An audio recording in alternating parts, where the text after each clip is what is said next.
ওমরে ফারুক এক বাক্যের একটা ছোট্ট ভাষণ দিলেন, মান আরাদা আন তাসকুলা উম্মু, কে আছো এই মক্কায়, কে আছো মায়ের বুক খালি করতে চাও? ইয়া আতামা ওয়ালাদু, কে আছো বাচ্চাগুলারে, নিজের সন্তানগুলোরে ইয়াতিম বানাতে চাও? কে আছো তারমিলা যাওজাতুহু, নিজের স্ত্রীকে বিধবা বানাতে চাও? ফালিয়া সুদ্দানি, বুকের পাটা থাকলে আমি ওমর রে থামাও। ফালিয়া সুদ্দানি, দেখি মক্কায় কার এত বড় বুকের পাটা, কে আছো মায়ের বুক খালি করতে চাও, সন্তান রে এতিম বানাতে চাও, স্ত্রীকে বিধবা বানাতে চাও? ফালিয়া সুদ্দানি, পারলে আমারে ঠেকাও। এই বলে উনি আল্লাহু আকবার, আল্লাহু আকবার, আল্লাহু আকবার বলে স্লোগান শুরু করে দিলেন। এক এক স্লোগানে মক্কার মরুজমিন থারথার করে কাঁপতে আরম্ভ করলো।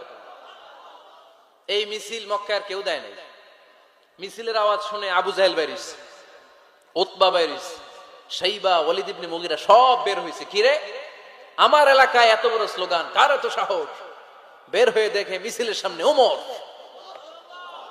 ওমর রে দেখে দিছে এক দৌড়, কারণ ওমরে ফারুককে থামানোর মতো বাপের বেটা মক্কায় দ্বিতীয়টা কেউ ছিল না। আওয়াজ করে বলেন ঠিক কিনা? ওমরে ফারুক আল্লাহু আকবার, আল্লাহু আকবার বলে স্লোগান দিতে দিতে মসজিদুল হারামের ভেতরে ঢুকে গেল। কাবার গিলাফ ধরার পরে সেদিন মিছিল থেমেছে। ওই আল্লাহর নামের স্লোগান সেদিন কেউ থামাতে পারে নাই, কিয়ামত পর্যন্ত কেউ থামাতে পারবে না। চিল্লায় বলো ঠিক কিনা?